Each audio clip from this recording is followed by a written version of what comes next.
अस्सलाम वालेकुम दोस्तों। Germany to America part 2। ਦੋਸਤੋ ਜਿਸ ਤਰ੍ਹਾਂ ਮੈਂ ਤੁਹਾਨੂੰ ਆਪਣੀ ਪਹਿਲੀ ਵੀਡੀਓ 'ਚ ਦੱਸਿਆ ਸੀ ਕਿ ਮੈਨੂੰ ਫਿਰ ਕ੍ਰਿਮੀਨਲ ਪੁਲਿਸ ਵਾਲਿਆਂ ਨੇ ਜਿਹੜੇ ਉਹਨਾਂ ਨੇ ਇਨਕੁਆਇਰੀ ਵਗੈਰਾ ਕਰਕੇ ਮੈਨੂੰ ਛੱਡਤਾ। ਮੈਂ ਉੱਥੋਂ ਟ੍ਰੇਨ ਫੜ ਕੇ ਦੁਬਾਰਾ ਆਪਣੇ ਬੋਬੀ ਯਾਰ ਕੋਲ ਪਹੁੰਚ ਗਿਆ। ਅਗਲੇ ਦਿਨ ਮੇਰੀ ਤਕਰੀਬਨ 10 ਕੁ ਵਜੇ ਦੀ ਫਲਾਈਟ ਹੈਗੀ ਸੀ। ਮੈਂ ਇਸ ਤਰ੍ਹਾਂ ਸੁਬਾਹ 5:30 6 ਵਜੇ ਉੱਠਿਆ, ਉੱਠ ਕੇ ਤਿਆਰੀ ਸ਼ਿਆਰੀ ਕੀਤੀ ਆਪਣੀ। ਉੱਥੋਂ ਫਿਰ ਟ੍ਰੇਨ ਫੜੀ ਤੇ ਉੱਥੋਂ ਟ੍ਰੇਨ ਫੜ ਕੇ ਤੇ ਫਿਰ ਮੈਂ ਆਪਣਾ ਜਿਹੜਾ ਨਾ ਏਅਰਪੋਰਟ ਤੇ ਪਹੁੰਚਿਆ। ਏਅਰਪੋਰਟ ਤੇ ਪਹੁੰਚ ਕੇ ਤੇ ਫਿਰ ਮੈਂ ਆਪਣੀ ਬੋਰਡਿੰਗ ਕਰਵਾਈ ਹੈ। ਬੋਰਡਿੰਗ ਕਰਵਾਉਣ ਤੋਂ ਬਾਅਦ ਜਿਹੜਾ ਫਿਰ ਜਹਾਜ਼ ਵਿੱਚ ਮੈਂ ਅੱਲਾ ਅੱਲਾ ਕਰਕੇ ਬੈਠਿਆ। ਜਹਾਜ਼ ਨੇ ਫਲਾਈ ਕੀਤਾ ਤਕਰੀਬਨ ਮੇਰਾ ਖਿਆਲ ਹੈ ਕੋਈ 6.5-7 ਘੰਟੇ ਦੀ ਫਲਾਈਟ ਹੈਗੀ ਸੀ ਮਿਊਨਿਖ ਤੋਂ ਨਿਊਯਾਰਕ ਏਅਰਪੋਰਟ ਅਮਰੀਕਾ।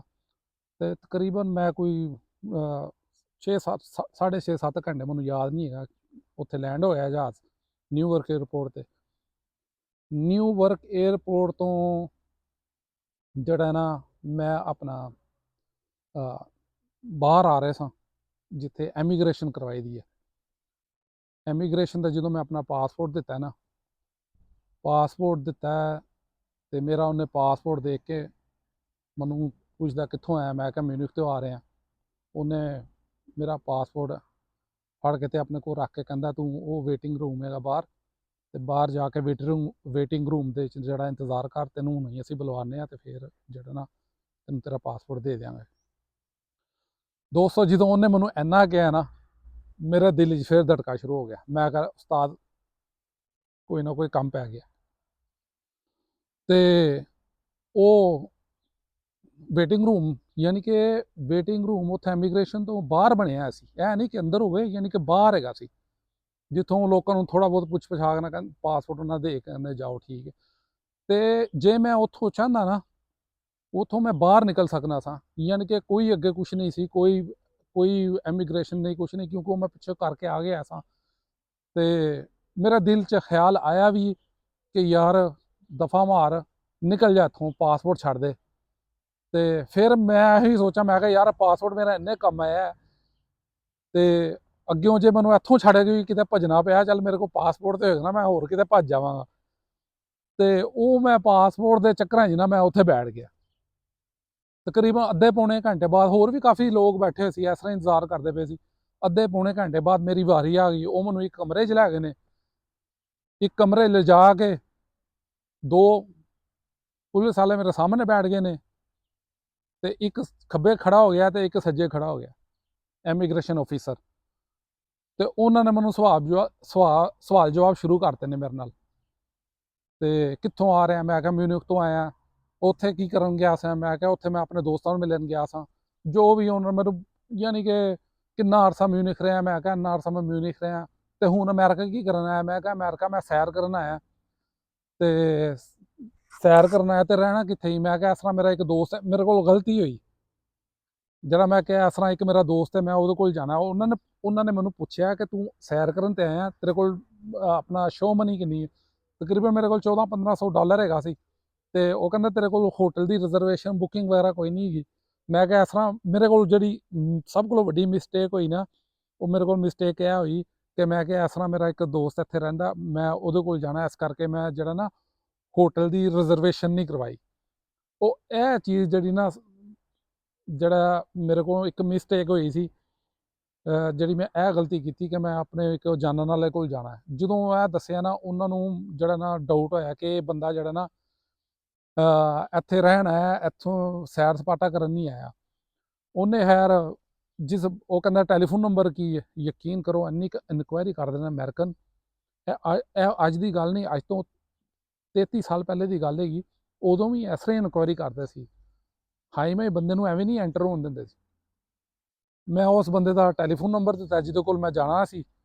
ਉਹ ਪੁਲਿਸ ਵਾਲਿਆਂ ਨੇ ਉਹਨੂੰ ਟੈਲੀਫੋਨ ਕੀਤਾ, ਉਹਨੂੰ ਸਵਾਲ ਜਵਾਬ ਸ਼ੁਰੂ ਕਰਤੇ। ਉਹਨੇ ਕਿਹਾ ਯਾਰ ਮੈਂ ਇਸ ਬੰਦੇ ਨੂੰ ਨਹੀਂ ਜਾਣਦਾ, ਇਹ ਮੇਰਾ ਇੱਕ ਦੋਸਤ ਹੈਗਾ, ਇਹ ਉਹਦੇ ਹਵਾਲੇ ਤੇ ਮੇਰੇ ਕੋਲ ਆ ਰਿਹਾ ਤੇ ਇਹਨੇ ਆ ਕੇ 3-4 ਦਿਨ ਮੇਰੇ ਕੋਲ ਰਹਿਣਾ, ਮੈਨੂੰ ਬਸ ਇੰਨਾ ਹੀ ਪਤਾ, ਹੋਰ ਮੈਨੂੰ ਕੁਛ ਇਹਦੇ ਬਾਰੇ 'ਚ ਕੋਈ ਇਲਮ ਨਹੀਂ ਹੈਗਾ। ਤੇ ਇਸ ਤਰ੍ਹਾਂ ਹੀ ਉਹਨਾਂ ਨੇ ਫਿਰ ਹੋਰ ਮੇਰੇ ਕੋਲ ਸਵਾਲ ਜਵਾਬ ਸ਼ੁਰੂ ਕਰਤੇ। ਸਵਾਲ ਜਵਾਬ ਜਦੋਂ ਉਹਨਾਂ ਨੇ ਮੇਰੇ ਨਾਲ ਕੀਤੇ ਨੇ, ਉਹਨਾਂ ਨੇ ਮੈਨੂੰ ਇੰਗਲੈਂਡ ਦੇ ਬਾਰੇ 'ਚ ਸਵਾਲ ਜਵਾਬ ਸ਼ੁਰੂ ਕਰਤੇ। ਹੁਣ ਇੰਗਲੈਂਡ ਮਾਨਚੈਸਟਰ ਮੈਂ ਕਦੀ ਗਿਆ ਨਹੀਂ, ਮੈਂ ਸਿਰਫ ਐਡਰੈਸ ਵਗੈਰਾ ਰਟਿਆ ਸੀ ਕਿੱਥੇ ਹੈਗਾ, ਕਿਸ ਤਰ੍ਹਾਂ ਕਰਕੇ ਹੈਗਾ, ਬਸ ਉਹ ਮੈਨੂੰ ਯਾਦ ਸੀ। ਹੋਰ ਮੈਨੂੰ ਕਿਸੇ ਚੀਜ਼ ਦਾ ਨਹੀਂ ਪਤਾ ਹੈਗਾ ਇੰਗਲੈਂਡ ਦੇ ਵਿੱਚ ਕੀ ਕੀ ਹੈਗਾ, ਕਿਉਂਕਿ ਮੈਂ ਉਸ ਕੰਟਰੀ 'ਚ ਕਦੀ ਗਿਆ ਹੀ ਨਹੀਂ ਸਾਂ, ਉਹਦੇ ਬਾਰੇ 'ਚ ਮੈਨੂੰ ਕੋਈ ਨੌਲੇਜ ਨਹੀਂ ਹੈਗਾ ਸੀ। ਤੇ ਉਹਨਾਂ ਨੇ ਨਾ ਇਹ ਇੱਕ ਪੁਲਿਸ ਆਪਣਾ ਇੰਸਪੈਕਟਰ ਚੁੱਪ ਕਰੇ, ਦੂਸਰਾ ਸ਼ੁਰੂ ਹੋ ਜਾਵੇ, ਦੂਸਰਾ ਚੁੱਪ ਕਰੇ, ਤੀਸਰਾ ਸ਼ੁਰੂ ਹੋ ਜਾਵੇ, ਤੀਸਰਾ ਚੁੱਪ ਕਰੇ, ਫਿਰ ਚੌਥਾ ਸ਼ੁਰੂ ਤੋਂ ਹੀ ਸ਼ੁਰੂ ਕਰ ਦੇਵੇ ਜਿੱਥੋਂ ਉਹਨੇ ਮੇਰੇ ਕੋਲ ਪਹਿਲਾ ਸਵਾਲ ਸ਼ੁਰੂ ਕੀਤਾ। ਉਹ ਇਹਨਾਂ ਦੀ ਇੱਕ ਹੈਗਾ ਕਿ ਇਹ ਸਵਾਲ ਬਾਰ-ਬਾਰ ਪੁੱਛਦੇ ਨੇ ਕਿ ਕਿਤੇ ਆਪਣਾ ਗਲਤੀ ਕਰੇ ਤੇ ਇਹਨੂੰ ਫੜੀਏ ਅਸੀਂ। ਖੈਰ ਜਦੋਂ ਉਹਨਾਂ ਨੇ ਮੈਨੂੰ ਇੰਗਲੈਂਡ ਦੇ ਬਾਰੇ 'ਚ ਸਵਾਲ ਜਵਾਬ ਸ਼ੁਰੂ ਕੀਤੇ ਨਾ, ਉਦੋਂ ਮੈਨੂੰ ਕੋਈ ਸਮਝ ਨਹੀਂ ਆਈ ਉਹ ਮੈਨੂੰ ਕੀ ਕਹਿ ਰਹੇ ਨੇ। ਉੱਤੋਂ ਅਮਰੀਕਨ ਦੀ ਅੰਗਰੇਜ਼ੀ ਵੀ ਨਾ, ਮੈਂ ਇੰਨੀ ਕੋਈ ਅੰਗਰੇਜ਼ੀ ਅੱਛੀ ਬੋਲਣਾ ਸਾਂ ਨਾ, ਮੈਨੂੰ ਸਮਝ ਆਉਂਦੀ ਸੀ ਠੀਕ ਹੈ, ਮਗਰ ਇੰਨੀ ਕੋਈ ਇੰਗਲਿਸ਼ ਦੇ ਵਿੱਚ ਮੈਂ ਇੰਨੀ ਕੋਈ ਅੱਛੀ ਗੱਲਬਾਤ ਨਹੀਂ ਕਰ ਸਕਦਾ ਸੀ। ਨਾਰਮਲ ਜਿੰਨੀ ਕੁ ਆਉਂਦੀ ਹੈ ਇੱਕ ਬੰਦੇ ਨੂੰ ਉਨੀ ਕੁ ਮੈਨੂੰ ਆਉਂਦੀ ਸੀ। ਇੰਨਾ ਕੁ ਯਾਨੀ ਕਿ ਹੈ ਸੀ ਕਿ ਮੈਂ ਸਵਾਲ ਜਵਾਬ ਉਹਨਾਂ ਦੇ ਜਿਹੜੇ ਸਵਾਲ ਕਰਦੇ ਸੀ ਮੈਂ ਉਹਨਾਂ ਦਾ ਜਵਾਬ ਦੇ ਸਕਦਾ ਸੀ। ਤੇ ਉਹ ਜਿਹੜਾ ਮੈਨੂੰ ਕਹਿੰਦਾ ਨਾ ਤੇਰੀ ਅੰਗਰੇਜ਼ੀ ਤੇ ਉਸ ਤਰ੍ਹਾਂ ਦੀ ਹੈਗੀ ਨਹੀਂ ਜਿਵੇਂ ਇੱਕ ਇੰਗਲੈਂਡਰ ਦੀ ਅੰਗਰੇਜ਼ੀ ਹੁੰਦੀ। ਫਿਰ ਮੈਂ ਉਹਨੂੰ ਉਹੀ ਪੁਰਾਣੀ ਜਿਹੜੀ ਮੇਰੀ ਪੱਟੀ ਮੈਂ ਇੱਕ ਰੱਖੀ ਸੀ ਕਿ ਮੇਰੀ ਫੈਮਿਲੀ ਉਹ ਪਾਕਿਸਤਾਨੀ ਹੈ, ਉਹ ਉੱਥੋਂ ਫਿਰ ਅਸੀਂ ਪਾਕਿਸਤਾਨ ਚਲੇ ਗਏ, ਮੈਂ ਪਾਕਿਸਤਾਨ ਮੇਰੀ ਪਰਵਿਸ਼ ਵਗੈਰਾ ਹੋਈ, ਮੈਂ ਉੱਥੋਂ ਜਿਹੜਾ ਫਿਰ ਦੁਬਾਰਾ ਇੱਥੇ ਆਇਆ ਹੁਣ ਸੈਰ ਸਪਾਟਾ ਕਰਨ। ਖੈਰ ਉਹਨਾਂ ਨੂੰ ਬਿਲੀਵ ਕੋਈ ਨਹੀਂ ਆਇਆ ਜਦੋਂ ਉਹਨਾਂ ਨੇ ਮੇਰੇ ਮਾਨਚੈਸਟਰ ਵਗੈਰਾ ਇੰਗਲੈਂਡ ਵਗੈਰਾ ਦੇ ਸਵਾਲ ਜਵਾਬ ਮੇਰੇ ਕੋਲ ਪੁੱਛੇ ਨੇ ਨਾ, ਮੈਨੂੰ ਕੋਈ ਸਮਝ ਨਹੀਂ ਆਈ। ਤੇ ਉਹ ਉਹਨਾਂ ਨੇ ਮੈਨੂੰ ਕਿਹਾ ਕਿ ਆਪਣਾ ਤਕਰੀਬਨ ਕੋਈ 3 ਸਾਢੇ 3 ਘੰਟੇ ਉਹਨਾਂ ਨੇ ਮੇਰੀ ਇੰਟਰਵਿਊ ਲਿੱਤਾ। ਉਸ ਤੋਂ ਬਾਅਦ ਮੈਨੂੰ ਜਿਹੜਾ ਨਾ ਉਹਨਾਂ ਨੇ ਕਿਹਾ ਜੀ ਸਾਨੂੰ ਤੇਰੇ ਤੇ ਸ਼ੱਕ ਹੈਗਾ ਕਿ ਇਹ ਪਾਸਪੋਰਟ ਤੇਰਾ ਨਹੀਂ ਹੈਗਾ, ਇਹ ਪਾਸਪੋਰਟ ਜਿਹੜਾ ਨੰਬਰ 2 ਹੈਗਾ, ਤੇ ਤੈਨੂੰ ਲਿਹਾਜ਼ਾ ਅਸੀਂ ਦੁਬਾਰਾ ਆਪਣਾ ਜਰਮਨੀ ਡਿਪੋਰਟ ਕਰਨੇ ਪਏ ਆ। ਤੇ ਉਹ ਮੈਨੂੰ ਥੋੜਾ ਜਿਹਾ ਸ਼ੱਕ ਇਹ ਵੀ ਹੈਗਾ ਸੀ ਕਿ ਮੇਰਾ ਜਿੱਥੋਂ ਤੱਕ ਆਈਡੀਆ ਨਾ ਜਰਮਨ ਵਾਲਿਆਂ ਨੇ ਵੀ ਉਹਨਾਂ ਨੂੰ ਪਹਿਲੇ ਇਨਫੋਰਮ ਕਰਤਾ ਸੀ ਇਹ ਬੰਦਾ ਆ ਰਿਹਾ, ਸਾਨੂੰ ਇਹ ਤੇ ਸ਼ੱਕ ਹੈਗਾ। ਤੇ ਮੇਰਾ ਖਿਆਲ ਹੈ ਉਹ ਇਸ ਵਜ੍ਹਾ ਨਾਲ ਵੀ ਨਾ ਉਹਨਾਂ ਨੇ ਜਿਹੜਾ ਨਾ ਮੈਨੂੰ ਉੱਥੋਂ ਕਿਹਾ ਕਿ ਤੈਨੂੰ ਜਿਹੜਾ ਨਾ ਅਸੀਂ ਡਿਪੋਰਟ ਕਰਨਾ ਜਰਮਨੀ, ਕਿਉਂਕਿ ਉਹਨਾਂ ਨੇ ਦੁਬਾਰਾ ਜਰਮਨੀ ਟੈਲੀਫੋਨ ਕਰਕੇ ਵੀ ਇਨਕੁਆਇਰੀ ਕੀਤੀ ਮੇਰੇ ਬਾਰੇ 'ਚ। ਤੇ ਉੱਥੋਂ ਵੀ ਨੈਗੇਟਿਵ ਹੀ ਆਇਆ ਉਹਨਾਂ ਨੂੰ ਜਵਾਬ ਕਿ ਸਾਨੂੰ ਇਹ ਬੰਦੇ ਤੇ ਡਾਊਟ ਹੈਗਾ, ਬਹਰਹਾਲ ਆਪਣਾ ਪਾਸਪੋਰਟ ਦਾ ਸਹੀ ਹੈਗਾ ਤੇ ਬੰਦਾ ਜਿਹੜਾ ਉਹ ਗਲਤ ਹੈਗਾ। ਇਹੋ ਜਿਹਾ ਕੋਈ ਜਿਹੜਾ ਉਹਨਾਂ ਦਿਮਾਗ 'ਚ ਆਇਆ ਸੀ, ਉਹ ਕਹਿੰਦੇ ਜੀ ਤੈਨੂੰ ਅਸੀਂ ਬਹਰਹਾਲ ਡਿਪੋਰਟ ਕਰਨਾ ਜਰਮਨੀ ਦੁਬਾਰਾ ਵਾਪਸ। ਉਹਨਾਂ ਨੇ ਮੈਨੂੰ ਹਵਾਲਾਤ 'ਚ ਆਪਣਾ ਜਮ੍ਹਾਂ ਕਰਾ ਦਿੱਤਾ। ਇੱਕ ਰਾਤ ਮੈਂ ਹਵਾਲਾਤ 'ਚ ਰਿਹਾ। ਅਗਲੇ ਦਿਨ ਸੁਬਾਹ 2 ਆਏ ਨੇ ਆਪਣਾ ਇਮੀਗ੍ਰੇਸ਼ਨ ਆਫਿਸਰ, ਉਹਨਾਂ ਨੇ ਆ ਕੇ ਆਪਣਾ ਮੇਰੀਆਂ ਬਾਹਾਂ ਨੂੰ ਮਰੋੜ ਕੇ ਪਿੱਛੇ ਮੈਨੂੰ ਬਾਹਾਂ ਇਸ ਤਰ੍ਹਾਂ ਕਰਕੇ ਤੇ ਪਿੱਛੋਂ ਹੱਥ ਕੜੀ ਲਾਈ ਹੈ। ਤੇ ਮੈਂ ਹੱਥ ਕੜੀ ਲਾ ਕੇ ਉਹਨਾਂ ਨੂੰ ਦੋਵਾਂ ਨੇ ਫੜ ਕੇ ਮੈਨੂੰ ਉੱਥੋਂ ਚੁੱਕਿਆ ਤੇ ਮੈਂ ਉਹਨਾਂ ਨੂੰ ਕਹਿ ਰਿਹਾ ਯਾਰ ਮੇਰੀ ਹੱਥ ਕੜੀ ਖੋਲ ਦੇ, ਮੈਂ ਕੋਈ ਕ੍ਰਿਮੀਨਲ ਥੋੜੀ ਆ। ਉਹ ਕਹਿੰਦਾ ਅਸੀਂ ਤੈਨੂੰ ਐਸ ਕਰਕੇ ਹੱਥ ਕੜੀ ਲਾਈ ਹੈ ਤੂੰ ਕਿਤੇ ਕਰੇਜ਼ੀ ਨਾ ਹੋ ਜਾਵੇ। ਖੈਰ ਮੈਨੂੰ ਜਿਹੜਾ ਨਾ ਉਹਨਾਂ ਨੇ ਫੜਿਆ ਦੋਵਾਂ ਨੇ, ਉਹ ਕਿਉਂਕਿ ਜਹਾਜ਼ ਨਾਲ ਹੀ ਇੱਕ ਪਾਸਿਓਂ ਮੈਨੂੰ ਉਹਨਾਂ ਨੇ ਚੜਾਇਆ ਜਿੱਥੋਂ ਜਿਹੜੀ ਹੁੰਦੀ ਹੈ ਜਿਹੜੀ ਉਹ ਸਪੀਡ ਹੁੰਦੀ ਹੈ ਉਹਦੇ ਅੰਦਰ ਲੈ ਗਏ ਜਿੱਥੋਂ ਜਹਾਜ਼ ਤੱਕ। ਤੇ ਜਾ ਕੇ ਉਹਨਾਂ ਚੋਂ ਉਹ 2 ਜਿਹੜੇ ਹੈਗੇ ਸੀ ਆਫਿਸਰ, ਉਹਨਾਂ ਚੋਂ ਇੱਕ ਆਫਿਸਰ ਕੋਲ ਇੱਕ ਖਾਕੀ ਰੰਗ ਦਾ ਲਿਫਾਫਾ ਹੈਗਾ ਸੀ। ਖਾਕੀ ਰੰਗ ਦਾ ਉਹ ਲਿਫਾਫਾ ਸੀ ਜਿਹਦੇ ਅੰਦਰ ਉਹਨਾਂ ਨੇ ਮੇਰੇ ਸਾਰਾ ਡਾਕੂਮੈਂਟ ਜਿਹੜੇ ਨਾ ਪੂਰੀ ਇਹਨਾਂ ਦੇ ਇਹ ਹੈਗਾ ਕਿ ਜਦੋਂ ਤੁਹਾਡੇ ਬਿਆਨ ਲੈਂਦੇ ਨਾ ਇਹ ਪੂਰੀ ਪ੍ਰੋਟੋਕੋਲ ਬਣਾਉਂਦੇ ਨੇ, ਜੋ ਜੋ ਤੁਸੀਂ ਬੋਲਦੇ ਨਾ ਉਹ ਪ੍ਰੋਟੋਕੋਲ ਦੇ ਵਿੱਚ ਸਾਰਾ ਲਿਖਦੇ ਨੇ। ਉਹ ਪੂਰੀ ਪ੍ਰੋਟੋਕੋਲ ਉਹਨਾਂ ਬਣਾ ਕੇ ਨਾ ਉਹ ਖਾਕੀ ਲਿਫਾਫੇ ਦੇ ਵਿੱਚ ਨਾਲ ਮੇਰਾ ਪਾਸਪੋਰਟ ਹੀ ਉਸ ਖਾਕੀ ਲਿਫਾਫੇ 'ਚ ਉਹਨਾਂ ਨੇ ਜਾ ਕੇ ਤੇ ਦਰਵਾਜ਼ੇ ਤੇ ਜਿਹੜਾ ਹੈਗਾ ਐਂਟਰਸ ਦਰਵਾਜ਼ਾ ਜਹਾਜ਼ ਦਾ ਉਹਦੇ ਉੱਤੇ ਹੀ ਨਾ ਉੱਥੇ ਹੀ ਜਹਾਜ਼ ਦੀ ਕੈਪਟਨ ਇੱਕ ਔਰਤ ਹੈਗੀ ਸੀ ਉਹ ਖੜੀ ਸੀ। ਉਹਨਾਂ ਨੇ ਜਾ ਕੇ ਨਾ ਉਹ ਲਿਫਾਫਾ ਉਸ ਔਰਤ ਦੇ ਹੱਥ 'ਚ ਫੜਾਇਆ, ਕੈਪਟਨ ਜਿਹੜੀ ਸੀ ਉਹਦੇ ਹੱਥ 'ਚ ਫੜਾ ਕੇ ਤੇ ਮੈਨੂੰ ਜਿਹੜਾ ਜਾ ਕੇ ਸੀਟ ਦੇ ਉੱਤੇ ਬਿਠਾਇਆ। ਸੀਟ ਤੇ ਬਿਠਾ ਕੇ ਮੇਰੀਆਂ ਹੱਥ ਕੰਨੀਆਂ ਖੋਲੀਆਂ ਨੇ ਤੇ ਆਪਣਾ ਯਾਰ ਮੈਂ ਬੜਾ ਪਰੇਸ਼ਾਨ, ਮੈਂ ਕਿਹਾ ਯਾਰ ਹੁਣ ਅੱਗੇ ਮੇਰਾ ਕੀ ਬਣੇਗਾ। ਹੁਣ ਅੱਗੇ ਮੈਂ ਜਰਮਨ ਵਾਲਿਆਂ ਨੇ ਮੈਨੂੰ ਫੜਨਾ, ਜਰਮਨ ਵਾਲਿਆਂ ਨੇ ਫੜਨਾ ਤੇ ਫਿਰ ਉਹਨਾਂ ਨੇ ਮੈਨੂੰ ਪਾਕਿਸਤਾਨ ਡਿਪੋਰਟ ਕਰਨਾ।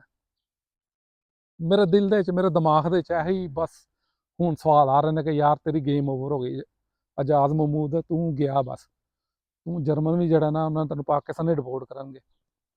ਉਹ ਆਪਣਾ ਇਸ ਤਰ੍ਹਾਂ ਹੀ ਮੈਂ ਸੋਚਾਂ ਜੇ ਪਿਆ, ਜਹਾਜ਼ ਫਲਾਈ ਕੀਤਾ ਤੇ ਯਕੀਨ ਕਰੋ ਜਦੋਂ ਜਹਾਜ਼ ਇਸ ਤਰ੍ਹਾਂ ਫਲਾਈ ਕੀਤਾ ਨਾ ਤੇ ਮੈਂ ਬਾਰੇ ਚੋਂ ਬਾਹਰ ਦੇਖਿਆ ਉੱਚੀਆਂ ਉੱਚੀਆਂ ਬਿਲਡਿੰਗਾਂ, ਤੇ ਯਕੀਨ ਕਰੋ ਮੇਰੀਆਂ ਅੱਖਾਂ ਚੋਂ ਆਂਸੂ ਨਿਕਲਣ। ਮੈਂ ਕਿਹਾ ਯਾਰ ਕਿ ਇੱਥੇ ਐਂਟਰ ਹੋ ਕੇ ਵੀ ਤੂੰ ਜਿਹੜਾ ਹੈ ਫਿਰ ਜਿਹੜਾ ਡਿਪੋਰਟ ਹੋ ਰਿਹਾ, ਇਸ ਮੁਲਕ ਦੇ ਚਾਹ ਕੇ ਵੀ ਤੂੰ ਡਿਪੋਰਟ ਹੋ ਰਿਹਾ।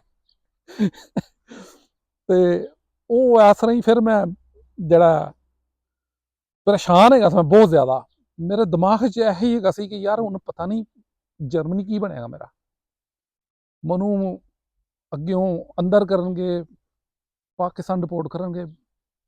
ਉਹ 5-6-7 ਘੰਟੇ ਜਿਹੜੇ ਨਾ ਮੇਰੇ ਦਿਮਾਗ ਦੇ ਵਿੱਚ ਇਹੋ ਹੀ ਚੱਲਦਾ ਰਿਹਾ, ਮੈਨੂੰ ਬੜਾ ਯਾਨੀ ਕਿ ਟੈਨਸ਼ਨ ਮੇਰੇ ਦਿਮਾਗ ਦੇ 'ਚ ਇੰਨੀ ਕਿ ਮੈਂ ਯਾਰ ਅੱਗਿਓਂ ਕੀ ਬਣੇਗਾ ਮੇਰਾ।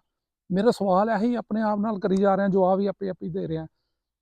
ਉਹ ਕਰਦੇ ਕਰਦੇ ਜਿਹੜਾ ਨਾ ਖੈਰ ਮੈਨੂੰ ਆਪਣਾ ਮਿਊਨਿਖ ਨਹੀਂ ਉਹਨਾਂ ਨੇ ਭੇਜਿਆ, ਉਹਨਾਂ ਨੇ ਮੈਨੂੰ ਭੇਜਿਆ ਫਰੈਂਕਫਰਟ, ਕਿਉਂਕਿ ਅਗਲੀ ਫਲਾਈਟ ਜਿਹੜੀ ਨਾ ਉਹ ਫਰੈਂਕਫਰਟ ਦੀ ਉਹਨਾਂ ਨੂੰ ਮਿਲੀ। ਉਹਨਾਂ ਨੇ ਉਸੇ ਫਲਾਈਟ 'ਚ ਮੈਨੂੰ ਫੜ ਕੇ ਨਾ ਬਿਠਾ ਕੇ ਤੇ ਮੈਨੂੰ ਰਿਪੋਰਟ ਕਰਤਾ ਕਿ ਜਾ ਸਾਡੀ ਜਾਨ ਛੱਡ। ਤੇ ਉਹ ਜਹਾਜ਼ ਲੈਂਡ ਹੋ ਗਿਆ ਖੈਰ ਦੇ ਨਾਲ, ਸਾਰੇ ਪੈਸੇਂਜਰ ਜਿਹੜਾ ਉਹ ਬਾਹਰ ਨਿਕਲਦੇ ਪਏ ਨੇ, ਤੇ ਮੈਂ ਯਕੀਨ ਕਰੋ ਸਭ ਕੋਲੋਂ ਆਖਰੀ ਪੈਸੇਂਜਰ ਜਿਹੜਾ ਜਹਾਜ਼ ਤੇ ਚੋਂ ਬਾਹਰ ਨਿਕਲਿਆ। ਤੇ ਐਂਡ ਦੇ ਮੈਂ ਜਦੋਂ ਡਰਦੇ ਡਰਦੇ ਜਹਾਜ਼ ਚੋਂ ਬਾਹਰ ਨਿਕਲਿਆ ਨਾ, ਉਹ ਸਾਰਿਆਂ ਨੂੰ ਜਿਹੜੇ ਸੀ ਆਫ ਕਰਨ ਲਈ ਨਾ ਬਾਹਰ ਹੀ ਨਾ ਉਹ ਖੜੇ ਹੁੰਦੇ ਨੇ ਗੇਟ ਦੇ ਨਾਲ ਹੀ ਕਿ ਠੀਕ ਹੈ ਫੇਰ ਮਿਲਾਂਗੇ, ਜਰਮਨੀ 'ਚ ਕਹਿੰਦੇ ਉਹ ਵੀ ਦਾ ਸੀਨ। ਉਹ ਮੈਂ ਇਸ ਤਰ੍ਹਾਂ ਹੀ ਬਾਹਰ ਨਿਕਲਿਆ ਤੇ ਮੈਂ ਦੇਖਿਆ ਉਹ 3-4 ਏਅਰ ਹੋਸਟਾਂ ਤੇ ਉਹਨਾਂ ਦੇ ਨਾਲ ਇੱਕ ਜਿਹੜੀ ਜਹਾਜ਼ ਦੀ ਕੈਪਟਨ ਹੈਗੀ ਉਹ ਖੜੀ ਹੈ, ਤੇ ਉਸ ਕੈਪਟਨ ਦੇ ਹੱਥ 'ਚ ਉਸੇ ਹਾਕੀ ਰੰਗ ਦਾ ਲਿਫਾਫਾ ਫੜਿਆ ਉਹਨੇ। ਯਕੀਨ ਕਰੋ ਮੈਂ ਜਦੋਂ ਉਹਦੇ ਕੋਲ ਪਹੁੰਚਿਆ ਨਾ, ਉਹਨੂੰ ਮੈਂ ਕਿਹਾ ਕਿ ਪਲੀਜ਼ ਮੈਂ ਆਪਣੇ ਪੇਪਰ ਲੈ ਸਕਣਾ। ਪਤਾ ਨਹੀਂ ਕੀ ਗੱਲਾਂ ਨੇ ਉਹਦੇ ਦਿੱਲੀ 'ਚ ਪਾਈ, ਉਹਨੇ ਫੜ ਕੇ ਉਹ ਪੂਰੇ ਦਾ ਹਾਕੀ ਲਿਫਾਫਾ ਹੀ ਨਾ ਮੇਰੇ ਹੱਥ 'ਚ ਐਸਾ ਫੜਾ ਦਿੱਤਾ। ਉਹਨੇ ਜਦੋਂ ਮੇਰੇ ਹੱਥ 'ਚ ਹਾਕੀ ਰੰਗ ਦਾ ਮੇਰਾ ਲਿਫਾਫਾ ਫੜਾਇਆ ਨਾ, ਯਕੀਨ ਕਰੋ ਉਹ ਲਿਫਾਫਾ ਫੜਦਿਆਂ ਸਾਰੇ ਨਾ ਮੈਂ ਉੱਥੋਂ ਇਸ ਤਰ੍ਹਾਂ ਛੂਟ ਲਾਈ ਕਿ ਬਸ ਮੈਨੂੰ ਬਸ ਇਹੀ ਕਿ ਮੈਂ ਹੁਣ ਬਸ ਕਿਤੇ ਤਰ੍ਹਾਂ ਇੱਥੋਂ ਨਿਕਲ ਜਾਵਾਂ ਫਟਾਫਟ। ਉਹ ਮੈਂ ਲਿਫਾਫਾ ਲੈ ਕੇ ਤੇ ਬਸ ਉੱਥੋਂ ਮੈਂ ਨਿਕਲਣ ਦੀ ਕੀਤੀ ਹੈ ਬੜੀ ਸਪੀਡ ਦੇ ਨਾਲ। ਮੈਂ ਗਿਆ ਇੱਕ ਜਗ੍ਹਾ ਦੇ ਉੱਤੇ, ਟੋਇਲਟ ਦੇ ਅੰਦਰ ਗਿਆ, ਟੋਇਲਟ ਦਾ ਦਰਵਾਜ਼ਾ ਬੰਦ ਕਰਕੇ ਤੇ ਮੈਂ ਆਪਣਾ ਲਿਫਾਫਾ ਖੋਲ੍ਹਿਆ ਤੇ ਯਕੀਨ ਕਰੋ ਉਹ ਲਿਫਾਫੇ ਦੇ ਅੰਦਰ ਮੇਰਾ ਪਾਸਪੋਰਟ, ਬ੍ਰਿਟਿਸ਼ ਪਾਸਪੋਰਟ, ਤੇ ਨਾਲ ਜਿਹੜੀ ਉਹਨਾਂ ਨੇ ਪੂਰੀ ਪ੍ਰੋਟੋਕੋਲ ਬਣਾਈ ਸੀ ਯਾਰ, ਪੂਰੇ 9-10 ਸਫ਼ਿਆਂ ਦੀ ਪ੍ਰੋਟੋਕੋਲ, ਐਡੀ ਲੰਮੀ ਪ੍ਰੋਟੋਕੋਲ ਜਿੰਨਾ 2-2.5-3 ਘੰਟੇ ਮੇਰੇ ਕੋਲ ਪੁੱਛਦੇ ਰਹੇ ਨਾ, ਨਾਲੋਂ ਟਾਈਪਿੰਗ ਕਰਦੇ ਨੇ ਸਾਰੀ, ਉਹ ਸਾਰੀ ਪੂਰੀ ਪ੍ਰੋਟੋਕੋਲ ਬਣਾਉਂਦੇ ਨੇ। ਇਹ ਜਰਮਨ ਪੂਰੇ ਯੂਰਪ ਦੇ ਜਿੱਥੇ ਵੀ ਤੁਹਾਡੇ ਕੋਲ ਕੋਈ ਸਵਾਲ ਜਵਾਬ ਕਰਨਗੇ ਨਾ, ਪੂਰੀ ਪ੍ਰੋਟੋਕੋਲ ਬਣਾਉਣਗੇ। ਇਹ ਨਹੀਂ ਕਿ ਮੂੰਹ ਜ਼ਬਾਨੀ, ਉਹ ਆਪਣਾ ਲਿਖਤ ਪੜ੍ਹਤ ਵੀ ਕਰਦੇ ਨੇ, ਪੂਰੀ ਕਰਦੇ ਨੇ। ਤੇ ਉਹ ਉਹਦੇ ਉੱਤੇ ਜਿਹੜਾ ਮੈਂ ਸਰਸਰੀ ਤੌਰ ਤੇ ਜਦੋਂ ਵੇਖਿਆ ਨਾ, ਉਹਦੇ ਤੇ ਇਹ ਲਿਖਿਆ ਸੀ ਕਿ ਇਹ ਬੰਦਾ ਜਿਹੜਾ ਨਾ ਇਹ ਬ੍ਰਿਟਿਸ਼ ਨਹੀਂ ਹੈਗਾ, ਇਹਦੇ ਕੋਲ ਪਾਸਪੋਰਟ ਹੈਗਾ, ਇਸ ਕਰਕੇ ਅਸੀਂ ਇਹਨੂੰ ਰਿਪੋਰਟ ਕਰਨੇ ਪਿਆ ਤੇ ਇਹਨੂੰ ਫੜ ਕੇ ਤੁਸੀਂ ਇਹਦੀ ਇਨਕੁਆਇਰੀ ਜਿੰਨੀ ਕਰਨੀ ਕਰੋ। ਉਹ ਯਕੀਨ ਕਰੋ ਕਿ ਮੇਰੇ ਅੰਦਰ ਇੰਨਾ ਕੁ ਡਰ ਔਰ ਇੰਨਾ ਖੌਫ, ਮੇਰਾ ਦਿਲ ਇਸ ਤਰ੍ਹਾਂ ਕਰਦਾ ਸੀ ਹੁਣ ਫਟ ਜਾਏਗਾ। ਜਦੋਂ ਮੈਂ ਉੱਥੋਂ ਪੇਪਰ ਲੈ ਕੇ ਨਿਕਲਿਆ ਨਾ, ਤੇ ਮੈਨੂੰ ਇਹੀ ਹੈਗਾ ਸੀ ਕਿ ਬਸ ਮੇਰਾ ਦਿਲ ਗਿਆ ਹੁਣੇ। ਮੈਂ ਜਦੋਂ ਟੋਇਲਟ ਜਾ ਕੇ ਬੈਠਿਆ ਨਾ, ਬੈਠ ਕੇ ਲਿਫਾਫਾ ਖੋਲ੍ਹਿਆ ਤੇ ਅੰਦਰੋਂ ਮੇਰਾ ਪਾਸਪੋਰਟ ਨਿਕਲਿਆ, ਫਿਰ ਮੇਰੀ ਜਾਨ ਆਈ। ਮੈਂ ਕਿਹਾ ਯਾਰ ਸ਼ੁਕਰ। ਉਹ ਯਕੀਨ ਕਰੋ ਕਿ ਮੈਨੂੰ ਇੰਨਾ ਖੌਫ, ਇੰਨਾ ਕੁ ਡਰ, ਮੈਂ ਪੇਪਰਾਂ ਨੂੰ ਫਾੜਾਂ ਉਤਲੇ 4-5 ਜਿੰਨੇ ਮੈਂ ਫਾੜ ਕੇ ਤੇ ਉਹ ਮੈਂ ਖਾਧੇ ਨੇ। ਇਹ ਨਹੀਂ ਕਿ ਉਹ ਮੇਰਾ ਇੰਨਾ ਦਿਮਾਗ 'ਚ ਨਹੀਂ ਆਇਆ ਕਿ ਇਹਨੂੰ ਮੈਂ ਟੋਇਲਟ 'ਚ ਵੀ ਜਿਹੜਾ ਨਾ ਆਪਣਾ ਉਹ ਸੁੱਟ ਸਕਣਾ। ਤੇ ਉਹ ਮੈਨੂੰ ਇੰਨਾ ਖੌਫ ਮੈਂ ਖਾਈ ਜਾਵਾਂ, ਨਾਲ ਖਾਈ ਜਾਵਾਂ। ਸਹੀ ਮੈਂ ਤੁਹਾਨੂੰ ਦੱਸਣਾ ਪਿਆ, ਜਦੋਂ ਬੰਦੇ ਦੀ ਜਾਨ ਦੇ ਉੱਤੇ ਬਣੀ ਹੁੰਦੀ ਨਾ, ਤੇ ਬੰਦਾ ਬੜਾ ਕੁਛ ਕਰ ਜਾਂਦਾ। ਤੁਹਾਨੂੰ ਲੱਗਦਾ ਹੋਇਆ ਕਿ ਇਹ ਬੰਦਾ ਐਵੇਂ ਛੱਡਦਾ ਪਿਆ ਕਿ ਪੇਪਰ ਖਾ ਗਿਆ, ਜਦੋਂ ਤੁਹਾਡੇ ਸਾਹਮਣੇ ਤੁਹਾਡੀ ਮੌਤ ਨਜ਼ਰ ਆਉਂਦੀ ਹੋਵੇ ਨਾ, ਤੁਸੀਂ ਉਦੋਂ ਗੂੰ ਵੀ ਖਾਓਗੇ। ਪੇਪਰ ਤੇ ਬੜੀ ਦੂਰ ਦੀ ਗੱਲ ਹੈ। ਤੇ ਉਹ ਮੈਂ ਹਰ ਜਿੰਨੇ ਖਾ ਸਕਦਾ ਮੈਂ ਖਾਧੇ, ਬਾਕੀ ਜਿਹੜੇ ਹੈਗੇ ਸੀ ਉਹ ਮੈਂ ਫਾੜ ਕੇ ਤੇ ਉਹਦੇ 'ਚ ਨਾ ਟੋਇਲਟ ਦੇ 'ਚ ਉਹਨੂੰ ਕਰਕੇ ਤੇ ਆਪਣਾ ਬਹਾ ਤੇ ਸਾਰੇ। ਤੇ ਪਾਸਪੋਰਟ ਮੈਂ ਫੜਿਆ ਪਾਸਪੋਰਟ ਫੜ ਕੇ ਮੈਂ ਆਪਣੇ ਆਪ ਨੂੰ ਰਿਲੈਕਸ ਕੀਤਾ। ਰਿਲੈਕਸ ਕਰਕੇ ਮੈਂ ਗਿਆ ਆਪਣਾ ਇਮੀਗ੍ਰੇਸ਼ਨ ਦੇ ਕਾਊਂਟਰ ਦੇ ਉੱਤੇ। ਇਮੀਗ੍ਰੇਸ਼ਨ ਦੇ ਕਾਊਂਟਰ ਦੇ ਉੱਤੇ ਜਾ ਕੇ ਮੈਂ ਜਦੋਂ ਆਪਣਾ ਪਾਸਪੋਰਟ ਰੱਖਿਆ, ਉਹਨੇ ਇਮੀਗ੍ਰੇਸ਼ਨ ਆਫਿਸਰ ਨੇ, ਜਰਮਨ ਨੇ, ਵਿਚਾਰਾ ਲਕੀਰ ਦੇ ਫਕੀਰ, ਉਹਨਾਂ ਨੂੰ ਮੈਂ ਕਹਿੰਦਾ ਇਹ ਲਕੀਰ ਦੇ ਫਕੀਰ ਹੈਗੇ ਨੇ। ਉਹਨੇ ਮੈਨੂੰ ਇੱਕੋ ਹੀ ਸਵਾਲ ਪੁੱਛਿਆ, ਕਹਿੰਦਾ ਕਿੱਥੋਂ ਆਇਆ? ਮੈਂ ਕਿਹਾ ਨਿਊਯਾਰਕ ਤੋਂ ਆਇਆ। ਕਹਿੰਦਾ ਓਕੇ, ਸਟੰਪ ਲਾਈ, ਕਹਿੰਦਾ ਜਾ ਬਾਹਰ। ਲੋ ਜੀ, ਉੱਥੋਂ ਮੈਂ ਪਾਸਪੋਰਟ ਭਰਿਆ ਆਪਣਾ, ਸ਼ੁਕਰ ਅੱਲਾ ਦਾ ਕੀਤਾ, ਬਾਹਰ ਨਿਕਲਿਆ। ਮਗਰ ਇੱਕ ਕੁਆਲਿਟੀ ਮੈਂ ਤੁਹਾਨੂੰ ਦੱਸਾਂ, ਮੈਂ ਆਪਣੇ ਆਪ ਨੂੰ ਨਰਵਸ ਨਹੀਂ ਹੋਣ ਦਿੱਤਾ। ਜਦੋਂ ਬੰਦਾ ਨਰਵਸ ਹੋਇਆ ਸਮਝ ਲਓ ਫਸਿਆ। ਮੈਂ ਆਪਣੇ ਆਪ ਨੂੰ ਰਿਲੈਕਸ ਜਿੰਨਾ ਵੀ ਕਰ ਸਕਦਾ ਮੈਂ ਕੀਤਾ ਸੀ। ਮੈਂ ਦੇਖੀ ਜਾਈ ਜੋ ਵੀ ਹੋਏਗਾ। ਮੈਂ ਹੈਰ ਉੱਥੋਂ ਬਾਹਰ ਨਿਕਲਿਆ, ਥੱਲਿਓਂ ਟ੍ਰੇਨ ਫੜੀ, ਸਿੱਧਾ ਹੀ ਆਪਣਾ ਫਰੈਂਕਫਰਟ ਆਪਣਾ ਗਿਆ ਮੇਨ ਸਟੇਸ਼ਨ ਤੇ। ਟ੍ਰੇਨ ਮੇਨ ਸਟੇਸ਼ਨ, ਉੱਥੋਂ ਮੈਂ ਫਿਰ ਆਪਣਾ ਟਿਕਟ ਕਢਵਾਈ ਹੈ ਮਿਊਨਿਖ ਦੀ। ਫਿਰ ਮੈਂ ਉੱਥੋਂ ਟਿਕਟ ਲੈ ਕੇ ਤੇ ਮਿਊਨਿਖ ਦੀ ਟ੍ਰੇਨ ਦੇ 'ਚ ਬਹਿ ਕੇ ਤੇ ਮਿਊਨਿਖ ਚਲਾ ਗਿਆ। ਤੇ ਮੇਰੇ ਪਿਆਰੇ ਦੋਸਤੋ, ਜਿਹੜੀ ਮੇਰੀ ਅਗਲੀ ਵੀਡੀਓ ਆਣੀ ਹੈ, ਇਹ ਜਿੰਨੀਆਂ ਵੀ ਵੀਡੀਓ ਮੈਂ ਤੁਹਾਨੂੰ ਬਣਾਵਾਂਗਾ, ਇਹ ਮੈਂ ਆਪਣੀ ਲਾਈਫ ਦੇ ਉੱਤੇ, ਮੇਰੇ ਉੱਤੇ ਆਪਣੀ ਬੀਤੀ, ਜਿਹੜੀ ਮੇਰੀ ਆਪ ਬੀਤੀ ਹੈ, ਮੈਂ ਉਹਦੇ ਉੱਤੇ ਇਹ ਵੀਡੀਓ ਬਣਾ ਕੇ ਤੁਹਾਨੂੰ ਦੱਸਣਾ ਪਿਆ ਕਿ life is not easy. Life ਦੇ 'ਚ ਬੜਾ ਕੁਛ, ਬੜੇ ਪਾਪੜ ਬੇਲਣੇ ਪੈਂਦੇ ਨੇ ਇਹਨੂੰ ਬਣਾਉਣ ਲਈ। ਤੇ ਜਿਹੜੀ ਮੇਰੀ ਅਗਲੀ ਵੀਡੀਓ ਹੈਗੀ ਹੈ, ਉਹ ਇਸ ਕੋਲੋਂ ਵੀ ਜ਼ਿਆਦਾ ਮਜ਼ੇਦਾਰ ਹੈ, ਕਿਉਂਕਿ ਮੈਂ ਬੈਲਜੀਅਮ ਗਿਆ ਸਾਂ ਤੇ ਬੈਲਜੀਅਮ ਮੈਂ ਅੰਦਰ ਹੋ ਗਿਆ ਸਾਂ। ਤੇ ਜਦੋਂ ਮੈਂ ਬੈਲਜੀਅਮ ਅੰਦਰ ਹੋਇਆ ਸਾਂ, ਉਹ ਫਿਰ ਮੈਂ ਆਪਣਾ ਉਹ ਕਹਾਣੀ ਜਿਹੜੀ ਬੈਲਜੀਅਮ ਅੰਦਰ ਹੋਣ ਦੀ, ਉਹਦੀ ਸਟੋਰੀ ਇੱਕ ਅਲੱਗ ਸਟੋਰੀ ਹੈਗੀ ਹੈ, ਉਹ ਵੀ ਬੜੀ ਮਜ਼ੇਦਾਰ ਹੈਗੀ ਹੈ। ਤੇ ਮੇਰੇ ਚੈਨਲ ਨੂੰ ਲਾਈਕ ਕਰੋ, ਆਪਣਾ ਸ਼ੇਅਰ ਕਰੋ ਔਰ ਸਬਸਕ੍ਰਾइब करो। अल्लाह हाफिज़।